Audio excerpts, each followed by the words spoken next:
My name is Zoya, and I was exactly 40 seconds away from driving into a trap that would have erased the last 35 years of my life.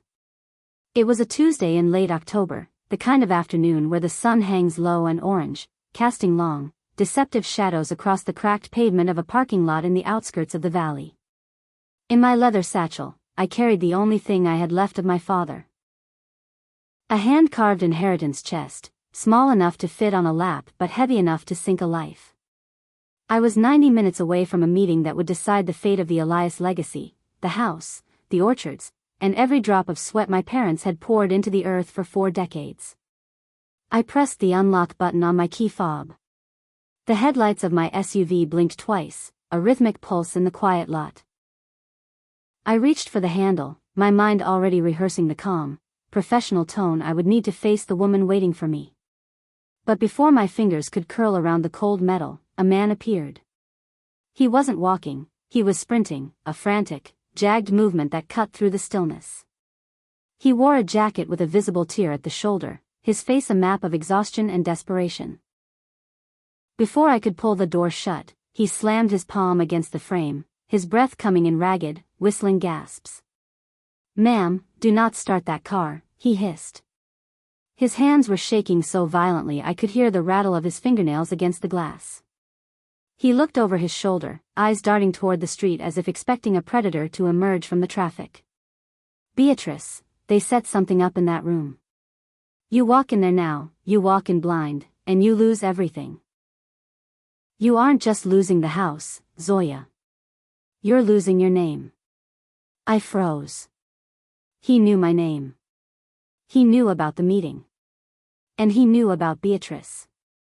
Most people saw Beatrice as the grieving, elegant widow, a woman of gardenia perfume and soft-spoken grace. But this man saw her as a trap. I didn't start the engine. I sat there in the sweltering silence of the car, watching him vanish back into the shadows of the alleyways, leaving me with a warning that tasted like copper. I didn't walk in blind that day. What happened in that conference room would eventually unravel a web of lies 4 years in the making and destroy the woman who thought she had already won. But to understand how I got to that parking lot, you have to understand the house that built me. The legacy estate wasn't just a piece of property, it was a living, breathing monument to my father, Elias. He was a man who believed that if a thing was worth doing, it was worth doing with a level of precision that bordered on the divine. He built our home with his own hands, beam by beam. I grew up with the scent of cedar and sawdust in my hair, watching him polish the floorboards until they shone like dark water. There was a specific shelf in the hallway, slightly crooked, that my mother refused to let him fix. She said it had character. A reminder that even in a house built on perfection, there was room for a little bit of human leaning. My father's pride, however, wasn't the house itself, but the antique brass compass he wore clipped to his belt every single day. It was a heavy, Victorian-era piece with an emerald needle that always found north with a sharp, decisive click. He told me that a person without a direction is just a ghost waiting to happen. He was never a ghost. He was the anchor of the valley. For 11 years after my mother passed, it was just the two of us. We had our rituals, Sunday mornings in the orchard, the smell of ripening peaches, and the sound of the wind through the leaves that sounded like a long, slow exhale. I did his books for him, managing the accounts of the orchard with the same meticulousness he applied to the carpentry. We were a team.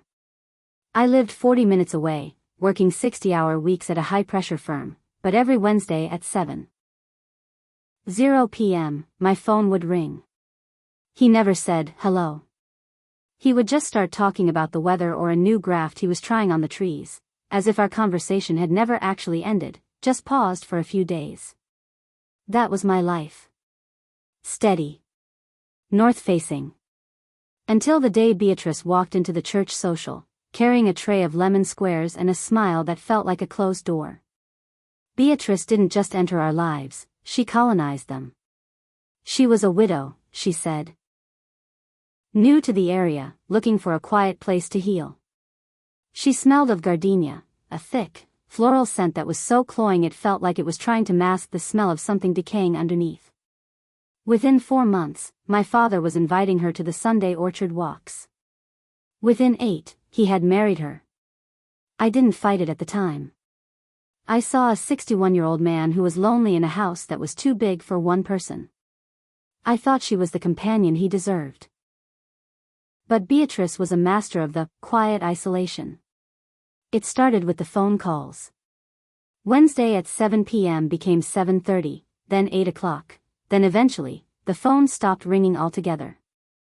When I called, she would answer, her voice sweet as rotted fruit.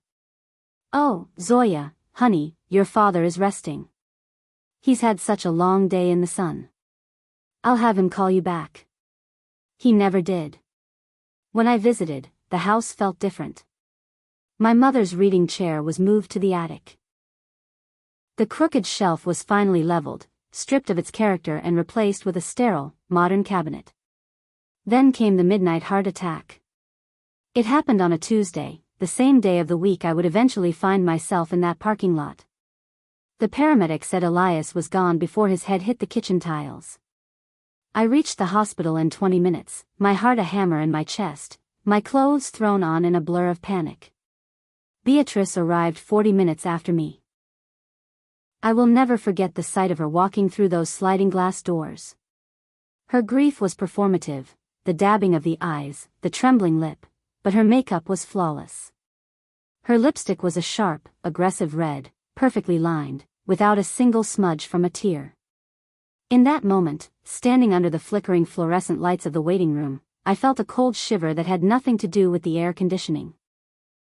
A man doesn't drop dead in the kitchen while his wife is home without her noticing immediately. And a grieving wife doesn't stop to perfect her lip liner before rushing to the hospital. 2 weeks after the funeral, the mask began to slip entirely. I received a call from a man named Sterling Vance, a lawyer I had never heard of. My father's legal affairs had been handled by the same local firm for 30 years, but Vance informed me that Elias had moved everything to his office a year prior. I drove to the house, my house, to find the locks had been changed. I stood on the porch, the key that had lived on my ring for 2 decades suddenly useless, a piece of dead metal. I knocked, and Beatrice opened the door wearing a silk robe that had belonged to my mother. She didn't invite me in. She stood in the threshold, the gardenia scent billowing out behind her like a physical barrier. "I'm here for my father's study, Beatrice. There are papers I need to organize," I said, my voice tight. She tilted her head, a small, pitying smile playing on her lips. "Oh, Zoya. There's no need for that. Sterling and I have everything under control. Your father was very specific about his final wishes. He didn't want you burdened with the mess of the estate." She stepped back, preparing to close the door. "I've already started clearing out his workspace. It's important to move forward, don't you think?" My blood turned to ice. She wasn't just grieving, she was erasing. As the door clicked shut, I didn't leave. I walked around the side of the house toward the tool shed, my footsteps silent on the grass. The shed was the only place she hadn't touched yet. Through the grime-streaked window, I could see boxes piled high, my father's life, shoved into cardboard and cast aside. I found a loose floorboard near the back, a secret Elias had shown me when I was 6 years old. I reached into the dark, damp earth beneath the wood and pulled out the inheritance chest. I didn't open it then. I took it to my car, my hands trembling. I knew Beatrice was hiding something, but I didn't know how deep the rot went. I didn't know that she had already contacted a specialist to begin drafting a narrative that would paint me as a daughter who had lost her mind. I sat in my driveway, the chest on the seat beside me, and I realized that the woman in my house wasn't just a stepmother. She was a professional. And as I reached for the lid of the chest, I saw a silver car parked at the end of the street, the same silver car that had been following me since the funeral. Someone was watching, waiting to see if I would find the one thing Beatrice had missed. The silver car stayed at the edge of my vision like a persistent stain, but I didn't give them the satisfaction of looking back. I drove until the silhouette of the legacy estate was a jagged memory in the rearview mirror, my hands gripping the steering wheel so hard the leather groaned. Every instinct I possessed, the cold, calculating part of my brain that lived for balance sheets and audit trails, was screaming that the timeline didn't add up. Why was the study being cleared 4 days after the burial? Why had Sterling Vance, a man with a reputation for representing the kind of people who bought their way out of scandals, suddenly become the gatekeeper of my father's soul? I reached my apartment, a quiet unit where the air felt thin and sterile compared to the rich, oxygenated scent of the orchard. I didn't turn on the lights. I sat on the floor with the inheritance chest between my legs, the brass latch catching the stray beam of a street lamp. This box was the only thing Beatrice hadn't touched, likely because she saw the shed as a graveyard for sawdust and broken things. She didn't understand that for my father, the shed was the heart of the home. The house was for show, the shed was for truth. My mind kept drifting back to the study. My father was a creature of habit. He kept every receipt, every deed, and every letter in a heavy oak filing cabinet. If Beatrice was clearing it out, she wasn't just tidying up. She was sanitizing the record. I remembered the way she looked at me through the crack in the door, that silk robe shimmering. It was my mother's robe. A piece of fabric she had worn on Christmas mornings. Seeing it on Beatrice felt like watching a scavenger pick the gold teeth from a body. But it was the new will that haunted me. Vance had mentioned it over the phone with a casual, practiced indifference that suggested he delivered the same blow 1,000 times. A will signed a year ago. A year ago, my father was still calling me every Wednesday. A year ago, he was telling me he'd set aside a trust for the local community college in my mother's name. He was a man of his word, and his word was written in iron. For him to suddenly pivot and leave the entirety of his life's work to a woman he'd known for months wasn't just out of character, it was a mathematical impossibility. I looked at the chest. I could almost smell my father's work shirt, a mixture of pine resin and Old Spice. I knew what Beatrice was doing. She was betting on my grief to make me slow. She was betting on the fact that I had a career and a reputation to protect, while she had nothing but time and a hunger that clearly couldn't be satisfied. But she forgot one thing. She forgot that I was an auditor. I don't look at what people tell me, I look at the gaps in between their words.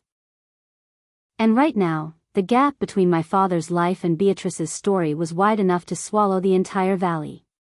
The legal meeting was set for a Friday, but the big blow came 48 hours early in the form of a courier. I was at my desk, trying to focus on a tax depreciation schedule, when a man in a crisp uniform handed me a thick, manila envelope. No return address. Just my name, printed in a font that looked like it belonged on a court summons. I opened it, expecting a draft of the will or perhaps a formal notice to vacate my interest in the estate. Instead, I pulled out a stack of $100 bills, bound by a rubber band. $10,000. And a single, handwritten note on Beatrice's heavy, gardenia-scented stationery. Zoya, I know how expensive your city life can be.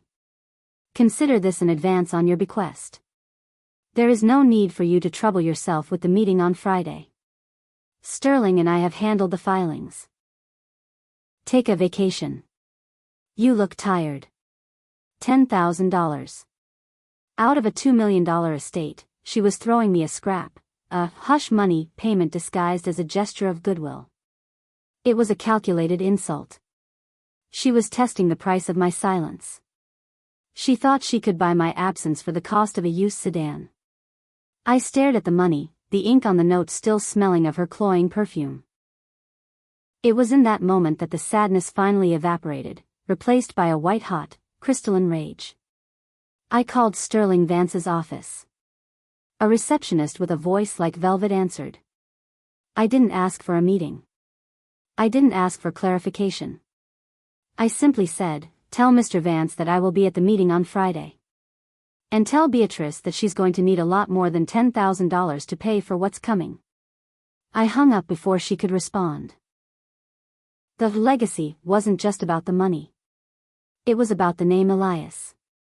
It was about the 40 years of overtime my father worked so that he could leave something behind that mattered. Beatrice saw a paycheck, I saw a bloodline. I looked back at the inheritance chest, the brass lock glinting in the dark. I realized I hadn't opened it because I was afraid of what I wouldn't find. I was afraid that maybe, just maybe, my father had changed. That he had looked at Beatrice and seen something I didn't. But as I reached for the latch, my phone buzzed. A text from an unknown number. "She's not just taking the house, Zoya. Look at the local news. Section B, page 4. My heart skipped a beat. I pulled up the digital archives of the Valley's local paper. There, in the Community Health section, was a small, paid notice.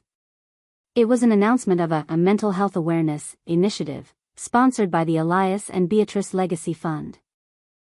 And in the fine print, it mentioned the family's personal struggle with a relative's escalating delusional disorder. She wasn't just taking the money. She was building a cage. She was telling the entire town that I was sick. She was poisoning the well before I could even take a drink. I realized then that the $10,000 wasn't just a bribe, it was a trap. If I took it and didn't show up, I looked guilty. If I showed up and acted angry, I looked unstable. Beatrice wasn't just a scavenger. She was a ghost maker. And she was currently carving out a space for me in the dark. I couldn't stay in the apartment. The walls felt like they were leaning in, whispering Beatrice's lies. I grabbed my keys and the inheritance chest and drove. I didn't have a plan, other than a desperate need to stand on ground that Beatrice hadn't yet paved over with her gardenia-scented deception. I found myself driving back toward the valley, toward the only place where the air still felt honest. I parked a mile away from the Legacy estate, slipping through the woods that bordered the north end of the orchard. The moon was a thin, silver pairing, providing just enough light to see the silhouettes of the peach trees. They looked like sentinels, gnarled and ancient, standing guard over a kingdom that was being dismantled from the inside. I made my way toward the tool shed. I knew Beatrice had changed the locks on the house, but she likely hadn't bothered with the rusted padlock on the shed. She viewed it as a place for sawdust, after all. I reached the door, my breath coming in short, shallow bursts. The padlock was gone. In its place was a shiny, new deadbolt. My heart sank. She was thorough. She was sealing every exit. But Beatrice didn't know about the low branch. To the left of the shed was an old, gnarled oak tree with a limb that stretched directly over the roof of the workspace. As a child, I had used it to escape my father's cleanup orders. I climbed, the bark scraping my palms, the scent of damp earth and moss filling my lungs. I dropped onto the roof, the corrugated metal letting out a soft thrum that sounded like a heartbeat in the silence. I slipped through the small transom window at the peak of the roof, landing softly in a pile of old drop cloths. The shed smelled of pine and oil. It felt like stepping into a time capsule. My father's presence was so thick here I almost expected him to turn around and hand me a chisel.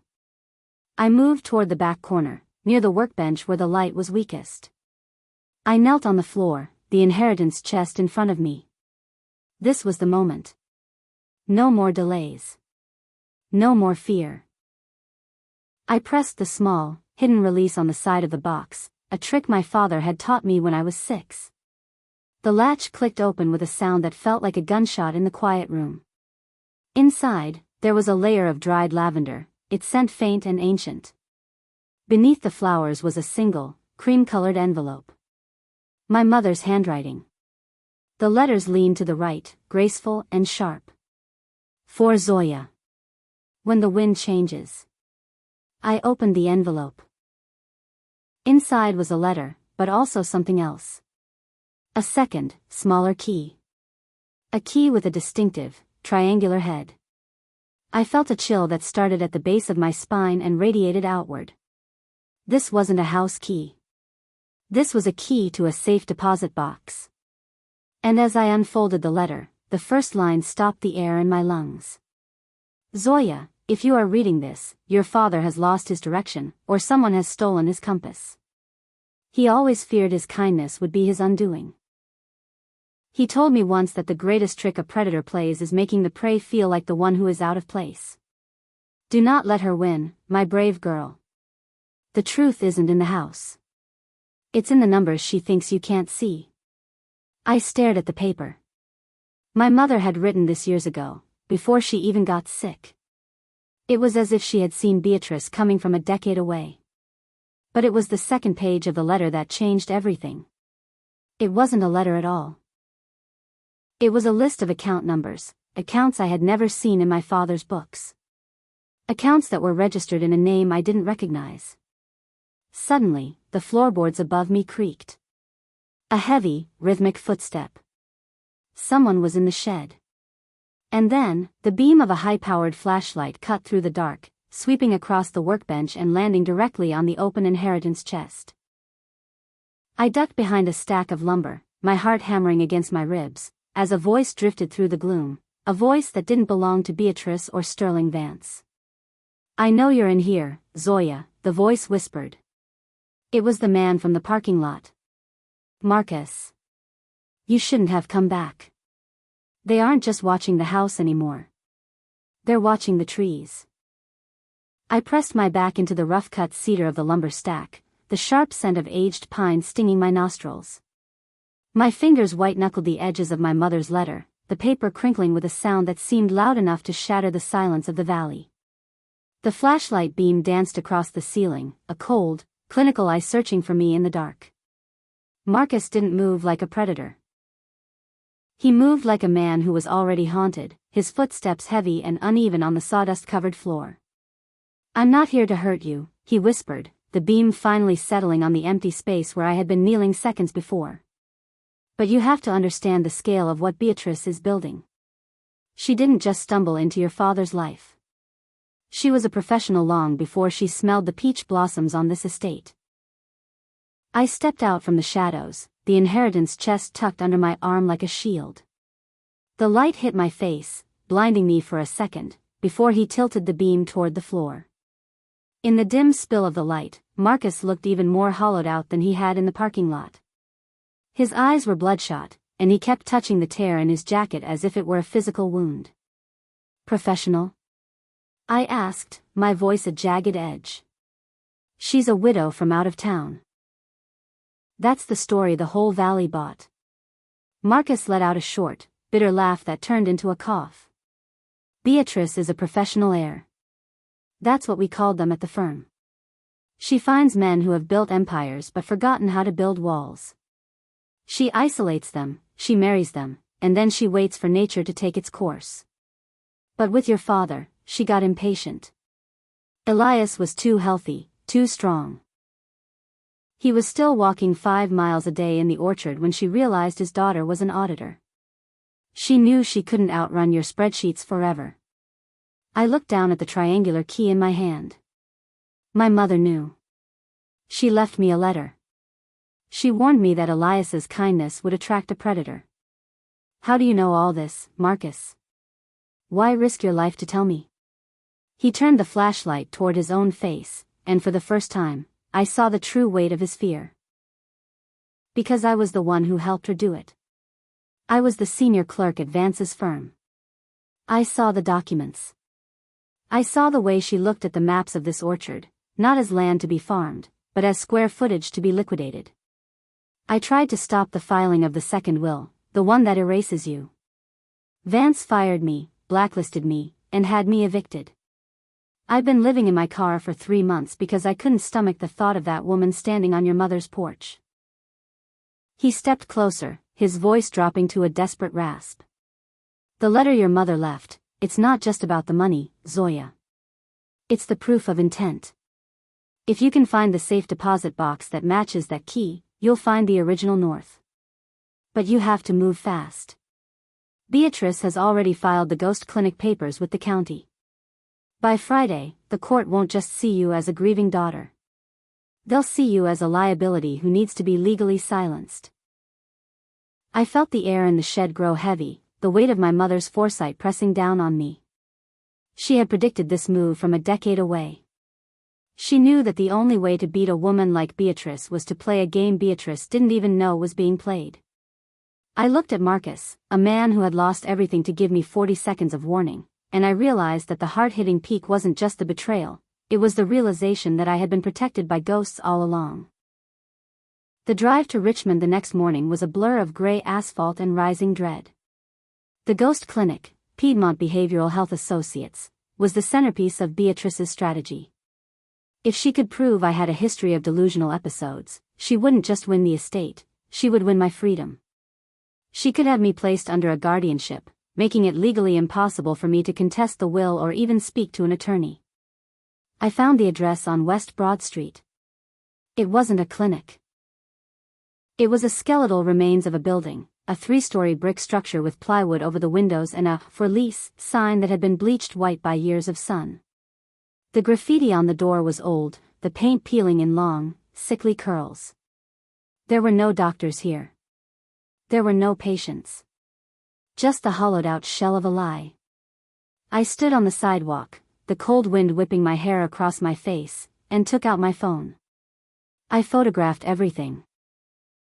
The boarded-up entrance, the faded numbers on the brick, the overgrown weeds choking the sidewalk. Then, I called the Virginia Board of Medicine. I gave them the name on the medical file Vance had sent, Dr. Aaron Kurtz. "I'm sorry, ma'am," the operator said after a long silence. "We have no record of a Dr. Aaron Kurtz licensed in the Commonwealth of Virginia. I've checked the active and inactive registries. There is no one by that name." I hung up, my hands shaking. It was a total fabrication. A ghost clinic and a ghost doctor, all designed to build a paper trail of my insanity. Beatrice wasn't just a scavenger, she was an architect of shadows. She had created a version of my life that didn't exist, and she had done it with the clinical precision of a surgeon. But as I turned to walk back to my car, I saw it. A black SUV with tinted windows, idling at the corner. It had been there when I arrived, and it was still there now, its engine a low, menacing hum in the quiet street. My heart hammered against my ribs. They weren't just watching the trees anymore, they were following the trail. I didn't run. I walked calmly to my SUV, started the engine, and pulled into traffic. The black SUV followed, keeping a consistent 2-car distance. I took 3 random turns, looping through side streets and back alleys. They didn't fall back. They stayed on me, a dark shadow in a bright afternoon. I realized then that Beatrice wasn't waiting for the meeting on Friday to finish this. She was trying to provoke me. She wanted me to panic, to drive erratically, to give the ghost clinic file the one thing it lacked, real-world evidence of a breakdown. I gripped the steering wheel, my mother's letter a physical weight in my pocket. I wouldn't give her the satisfaction. I drove straight to the one place where a professional heir couldn't follow, the local precinct. I parked in the police-only zone and sat there until the black SUV finally sped away, disappearing into the Richmond traffic. I had the photos. I had the confirmation from the medical board. But I still didn't have the original north. I looked at the triangular key. The truth wasn't in the ghost clinic. It was in the bank Elias had used for 30 years. The bank was a fortress of marble and quiet dignity, the kind of place where money felt like a secret. I walked in, the triangular key heavy in my palm. I didn't have the paperwork. I didn't have a death certificate. All I had was my father's name and a mother's warning. The vault manager was a woman named Mrs. Gable, someone who looked like she had been carved from the same marble as the lobby. She looked at the key, then at me, her eyes narrowing behind gold-rimmed spectacles. "This is an old-style box, Ms. Elias. We haven't issued these triangular keys in over 15 years. Your father, he was very particular about this one." She led me into the back, through the heavy steel door that looked like the entrance to another world. The air in the vault was cool and smelled of ozone and old paper. She pointed to a small box near the floor, labeled only with a handwritten E. Myers. I knelt, the metal cold against my shins, and inserted the key. It turned with a sharp, decisive click, the same sound my father's compass used to make. My breath hitched. Inside the box was a single, blue-bound folder and a small, digital recording device. I opened the folder first. It was the original north, the will my father had written 10 years ago, witnessed by his oldest friends and notarized by a man who had since passed away. It left 80% of the estate to me and 20% to the community college. But it was the note clipped to the front that stopped my heart. It was my father's handwriting, dated only 6 months ago. Zoya, if you're reading this, then the gardenia has finally choked out the peach trees. I knew what she was the moment she walked into the church, but I had to let her in to see how far the roots went. I'm sorry I couldn't tell you. I'm sorry I had to play the part of the lonely old man. But a carpenter knows that to catch a termite, you have to let it think the wood is soft. I pressed play on the recording device. My father's voice filled the small, quiet vault. It was steady, strong, and entirely devoid of the confusion Beatrice had claimed. This is Elias Myers. It is October 12th. I am currently in my study, and Beatrice is in the kitchen, likely wondering why I haven't signed the updated will Sterling Vance brought over. I am recording this to confirm that any document produced after this date that bears my signature is a forgery. I have seen the way they scan my old tax returns. I have seen the way they whisper in the hallway. Zoya, my brave girl, the compass is under the floorboard in the shed. Use the tracker. I've made sure she can't hide where she's taking the money. I sat on the floor of the vault, tears finally blurring my vision. He hadn't been fooled. He had been a double agent in his own home, fighting a war of attrition while I was 40 minutes away thinking he had forgotten me. He had used himself as bait to protect the legacy. But as I reached to turn off the recorder, the vault door creaked. Not the heavy main door, but the small, secondary gate used by the staff. Mrs. Gable wasn't there. Instead, standing in the doorway was Sterling Vance. He wasn't wearing his usual expensive suit. He was in a windbreaker, his face stripped of its professional veneer. He wasn't alone. 2 men stood behind him, the same men from the black SUV. That's a very touching recording, Zoya, Vance said, his voice flat and cold. But you see, the thing about the original will is that it only matters if the person holding the map makes it out of the woods. And you've just walked into a very deep forest. He stepped into the vault, his hand reaching for the blue-bound folder. I clutched the recorder to my chest, the triangular key digging into my skin. I was trapped in a room made of steel, with no way out and no one to hear me scream. But as Vance reached for me, the antique compass in my pocket, the one I had taken from the shed, began to emit a sharp, rhythmic beep. A signal. And from the lobby of the bank, the sound of heavy, rapid footsteps began to echo through the marble halls. The vault felt like it was shrinking, the walls of reinforced steel closing in as Sterling Vance took a step toward me. The 2 men behind him didn't look like lawyers or clerks, they looked like the kind of problems people like Beatrice paid to have solved. My back hit the cold safety deposit boxes, the metal teeth of the triangular key biting into my palm. I clutched the blue folder and the recorder to my chest, the only proof that my father hadn't abandoned me. Vance reached out, his hands steady and expectant, his eyes devoid of anything resembling empathy. Give me the folder, Zoya, he said, his voice a low, clinical hum. You've spent your life auditing numbers, but you've failed to audit the risk of this situation. This is a bank vault. It's soundproof. It's isolated. And Mrs. Gable has a very expensive habit that I've been funding for 3 years. No one is coming. But he was wrong. Because as he reached for the legacy of Elias Myers, the antique brass compass in my pocket began to emit a sharp, high-pitched chirping. It wasn't a mechanical failure. It was a digital broadcast. My father wasn't just a carpenter, he was a man who understood that a legacy isn't just what you leave behind, but how you defend it. The compass was a beacon. The sound of the main vault door grinding open echoed through the chamber like a tectonic plate shifting. Vance froze, his fingers inches from the folder. The heavy, rhythmic thud of boots hit the marble floor outside. It wasn't the police. It was a man in a worn jacket, his face grimed with the dust of a dozen construction sites, followed by 3 of the oldest, toughest men from the Valley lumberyard, men who had carried my father's casket and were now here to carry his truth. Marcus stood at the front, his eyes locked on Vance with a look of absolute, righteous fury. "The thing about soundproof rooms, Sterling," Marcus said, his voice echoing off the steel, "is that they only work if you're the one holding the door." Vance's face didn't break, but his eyes darted toward the secondary exit. The two men behind him shifted, their hands moving toward their waistbands, but the lumberyard men didn't flinch. They held heavy, industrial-sized flashlights like clubs. This wasn't a legal debate anymore, it was a reckoning. Vance pulled his hand back, straightening his windbreaker with a trembling hand, trying to summon the ghost of his professional authority. "This is a private legal matter," Vance stammered. "Ms. Myers is experiencing a documented mental health crisis. We are here for her protection."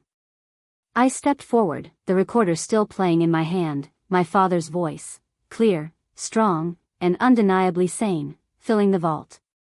"Any document produced after this date that bears my signature is a forgery." I looked Vance in the eye, the fear that had been my shadow for weeks finally evaporating. "The numbers don't lie, Sterling," I said, my voice as steady as the emerald needle on my father's compass. "And neither does the north." The lumberyard men moved in, a wall of flannel and muscle that forced Vance and his shadows back toward the lobby. Marcus reached out a hand to help me up, his grip like iron. We didn't wait for the police. We had the folder. We had the recording. But as we stepped out into the bright, deceptive sunlight of the Richmond afternoon, I saw the black SUV idling across the street. Beatrice was sitting in the back seat, her face a pale, elegant mask behind the tinted glass. She didn't look defeated. She looked like she was simply resetting the board. She had lost the vault, but she still had the ghost clinic, and she still had the meeting on Friday. She was playing for the long game, and I realized then that the forensic audit was only half the battle. To stop her, I had to find the person who had actually held the pen for the forgery. I spent the next 24 hours in a fevered dream of data and digital footprints. Marcus had led me to a small, cluttered office in Alexandria where a forensic document examiner named Paul Whitfield worked. The man looked like he was made of parchment, his eyes magnified by thick spectacles that made him look like an owl. I gave him the new will Vance had provided and the original will from the safe deposit box. Whitfield spent 6 hours under a microscope, the only sound in the room the scratch of his pen and the hum of a high-powered scanner. When he finally looked up, his expression was one of professional disgust. "It's a simulation," he said, tapping a magnified image on his screen. "A very competent one, but a simulation nonetheless. You see these pen lifts? In a natural signature, the hand moves in a continuous, fluid motion. But here, the person stopped. They paused at the base of the letters. They were tracing, Zoya. They were following a ghost of a line." He scrolled further down, showing me a side-by-side comparison. "But here is the smoking gun. This ink. It's a standard ballpoint, but the pressure is inconsistent. It's heavier at the start of every letter and lighter at the end. That's the sign of someone who is afraid of making a mistake. It's the signature of fear, not of a man leaving his daughter a legacy." But Whitfield didn't stop at the ink. He pulled up a digital analysis of the medical file from the ghost clinic. "This is even lazier," he muttered. "The header of the clinic? It's a commercial font. No medical institution in Virginia uses this for their official letterhead. It's the font of a flyer for a bake sale. And the physician's signature? It has the exact same pen lift pattern as the will. The same person forged both." I felt the weight of the realization hit me like a physical blow. Beatrice hadn't just hired a lawyer, she had hired a ghostwriter for my life. But who? It couldn't be Vance, he was too smart to hold the pen. It had to be someone closer. Someone who knew my father's hand well enough to mimic it, but lacked the courage to do it with confidence. I looked at the photos Marcus had taken of Beatrice's son, Derek. He was 28, unemployed, and had been living off my father's generosity for 3 years. He was the one who followed me. He was the one who watched the trees. And he was the one who had spent hours in my father's study while Beatrice kept the lonely old man distracted in the garden. "We have the forensic evidence," I said, my mind already moving toward the meeting. "But we need the inside witness. We need someone who was in the room when the light table was turned on." Marcus looked at me, his face grim. There was a third person at the firm, Zoya. A receptionist named Elena. She saw Derek come in with the tax returns. She saw Vance stay late 3 nights in a row. She's scared, but she's not bought yet.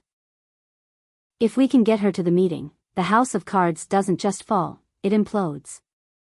I checked the time. Thursday evening. The meeting was in less than 20 hours. We had the map, we had the compass, and we had the truth. But Beatrice was already poisoning the well. My phone rang, a call from my aunt in the valley, her voice trembling with a mixture of pity and fear. "Zoya, honey." Beatrice called. "She said you've been acting out again. She said you were found wandering a vacant building in Richmond, talking to yourself.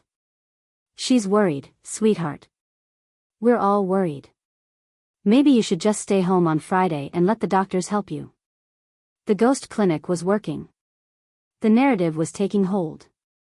I wasn't just fighting for an orchard anymore, I was fighting for my identity. I hung up the phone, the gardenia scent of Beatrice's notes still lingering in my mind like a threat. We didn't have 20 hours. We had to move now. Friday morning arrived with a sky the color of slate. I dressed in a navy blue suit, the uniform of the professional I was, not the delusional daughter Beatrice wanted the world to see. I placed the blue folder, the forensic report, and the recording device into my satchel. The inheritance chest was in the back seat, a silent passenger in a war for its own contents. Marcus met me at a diner 2 blocks from Vance's office. He looked like he hadn't slept in a week, but his eyes were sharp. Beside him sat a young woman with nervous hands and eyes that kept darting toward the door. "Elena." "She's ready to talk," Marcus said, his voice a low rumble. "But she's terrified. Vance told her that if she spoke, he'd make sure she never worked in this state again. He told her she was an accomplice." I looked at Elena. She wasn't an accomplice, she was a victim of the same predator I was.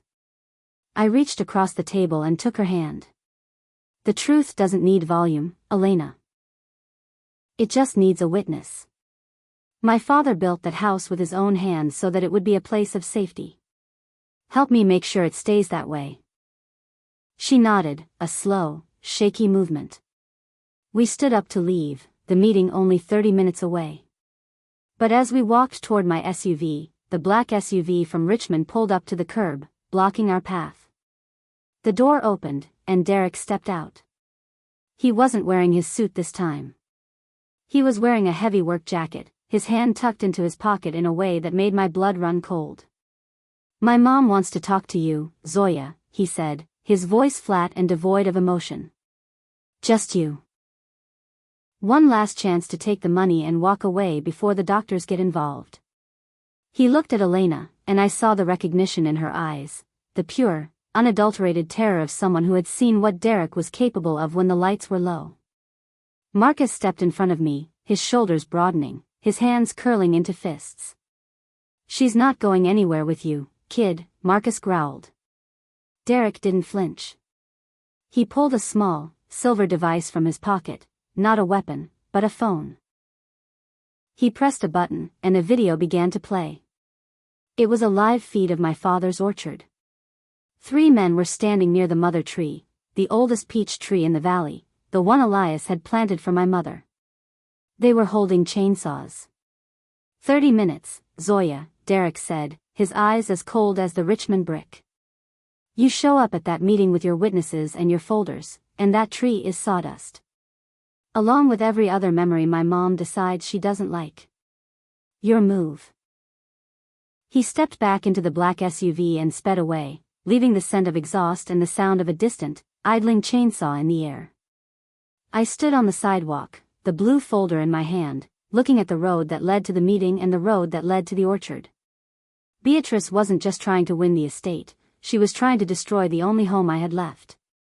And as I looked at Marcus, I realized that the settlement meeting had just become a race against a clock I couldn't see.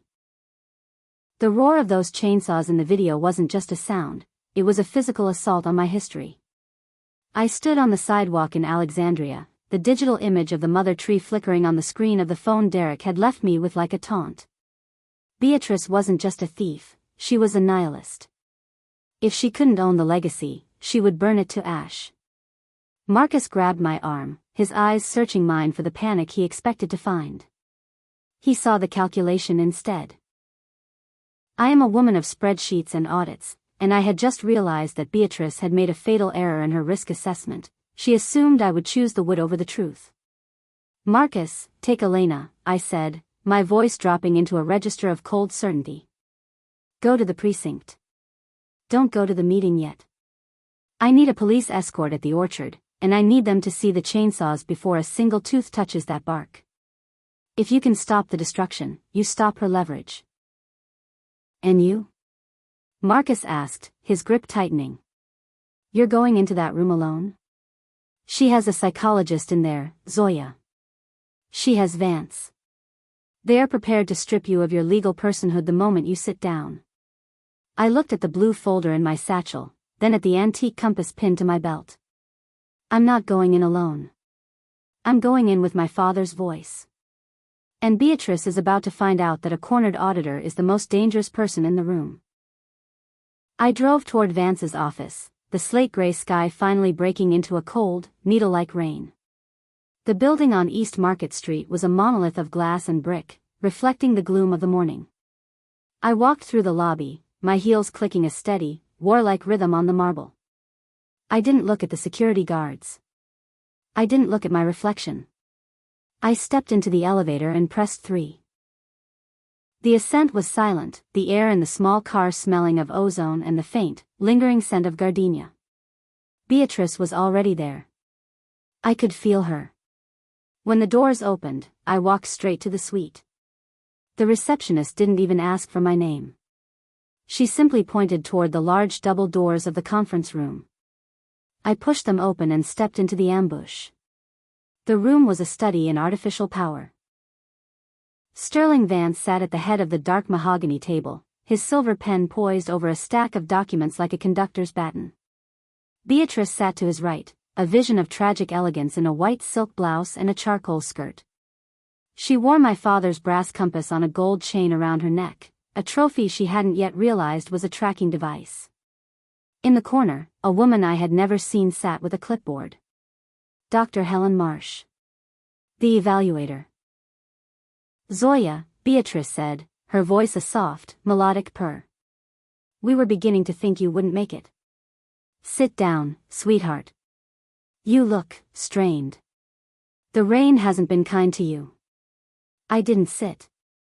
I walked to the far end of the table, opposite Vance, and placed my satchel down with a deliberate, heavy thud. I looked at Dr. Marsh, then back at Beatrice. The rain is honest, Beatrice. It doesn't pretend to be anything other than what it is. I wish I could say the same for everyone in this room. Vance cleared his throat, the sound sharp and grating. Let's keep this professional, Ms. Myers.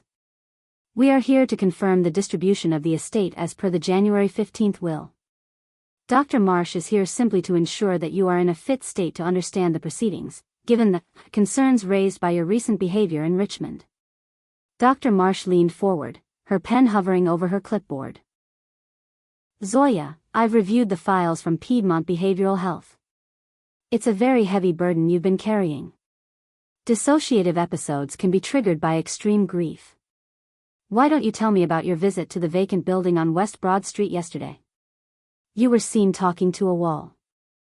I looked at the doctor, then at the folder in my bag. I didn't argue. I didn't defend my sanity. I simply reached into the bag and pulled out the photographs of the vacant building, the for lease sign, and the official letter from the Virginia Board of Medicine. I slid them across the polished mahogany until they tapped against Vance's silver pen.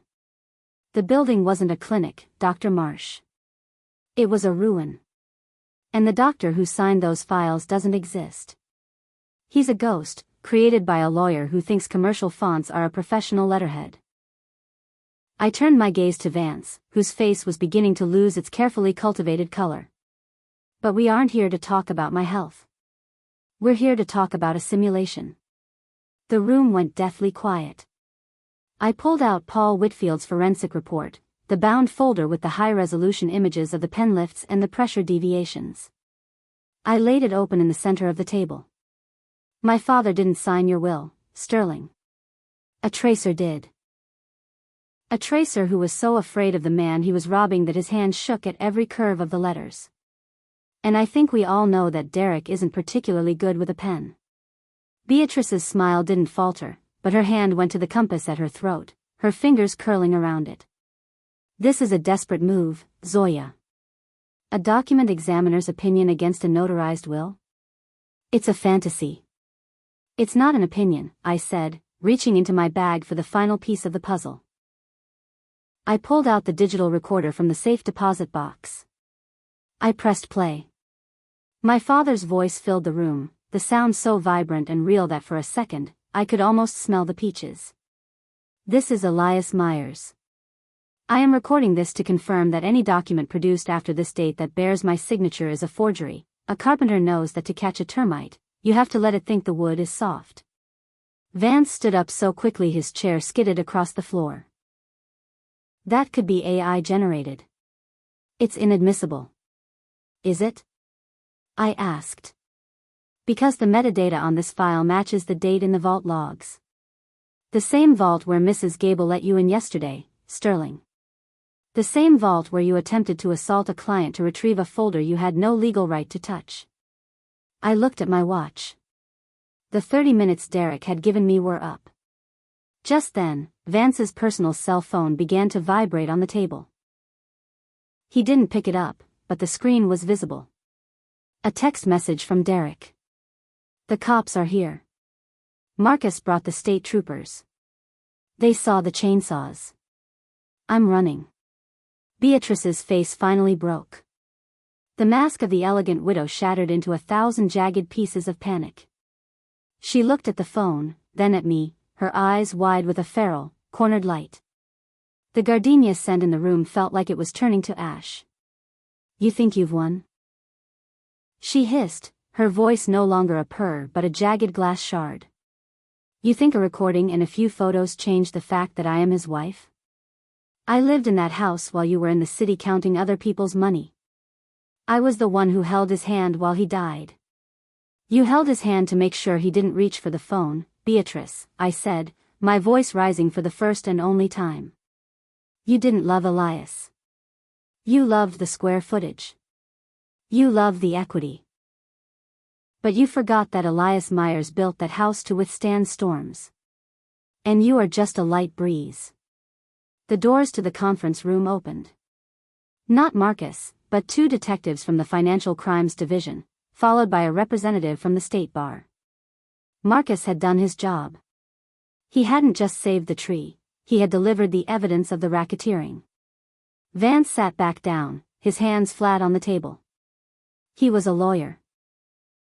He knew when the evidence moved from disputable to inevitable. He didn't look at Beatrice. He looked at the bar representative and began to speak the only words he had left. I'd like to discuss a cooperation agreement. Beatrice didn't cry. She didn't scream. She simply stared at the antique compass on the table, the one she had stolen, the one that had led me straight to her. She looked at it like it was a foreign object, something she couldn't understand. I gathered my things. The blue folder, the report, and the inheritance chest. I didn't wait for the handcuffs. I didn't wait for the statements. I walked out of that glass and brick monolith and into the rain, which was now a soft, cleansing mist. 2 weeks later, I stood in the orchard. The mother tree was still there, its branches heavy with the first blossoms of the season. The chainsaws were gone, replaced by the quiet, steady hum of the valley at peace. Marcus was there, too, helping me refinish the crooked shelf in the hallway, not to level it, but to ensure it would stay crooked for another 40 years. I looked at the antique compass, now back in my pocket where it belonged. My father hadn't just left me a house, he had left me a direction. He had taught me that the truth doesn't need to shout to be heard. It doesn't need drama, and it doesn't need a polished red lip. It just needs one person willing to stand their ground when the wind changes. The gardenia scent is gone now. The house smells of cedar and sawdust again. And every Wednesday at 7 p.m., I sit on the porch and look out over the trees, listening to the silence. It's a quiet life, but for the first time in 4 years, the needle is finally pointing north. My name is Zoya Myers. I am an auditor, a daughter, and the guardian of the Elias legacy. And I am finally home. Have a story like this? Send it to us, and we'll share it with the world. Don't forget to like, subscribe, and hit the bell for more true family drama. Thanks for watching.